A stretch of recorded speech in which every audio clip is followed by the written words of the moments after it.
In today's video, I am going to teach you how to dark mode Metatrader 5. If you prefer a darker interface for comfort, focus, or battery savings, switching Metatrader 5 to dark mode is quick and easy on both mobile and desktop. I will start on the mobile app, then show you how to do the same on your computer. First, open the MT5 app on your phone or tablet. On the main screen, look to the top left for the menu icon. It's the button that opens the app's side panel, depending on your device. It might look like 3 lines or a small gear tucked into the corner. Tap that menu icon to reveal the full list of options. From there, select Settings. This takes you to the place where MT5 keeps all the appearance and behavior controls. Inside Settings, scroll down until you find the option called Choose Theme.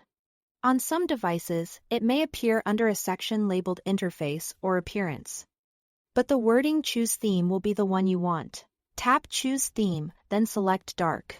The change applies immediately, so you'll see the entire interface switch over menus, panels, and charts will all update to a darker palette without needing to restart the app.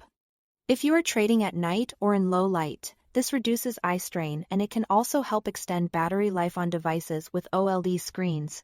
If you ever want to go back, you can return to the same Choose Theme option and switch it again just as easily. Now let's do this on desktop. Open the MT5 application on your computer. At the very top of the window, find the main menu bar. Click View to open its drop-down. In that list, hover over or select Color Themes, and then choose Dark. As soon as you click Dark, MT5 will apply the theme across the platform, including the terminal, toolbars, and charts. Here is no need to confirm or restart. On Windows, the View menu is at the top of the app window. On macOS, you will find it in the System menu bar along the top of your screen. If you are working with multiple charts, they will all follow the theme you've chosen, so your workspace remains consistent and easier on the eyes. And just like on mobile, you can switch back anytime by returning to View, Color Themes, and selecting a different option. That's all to it. Thanks for watching.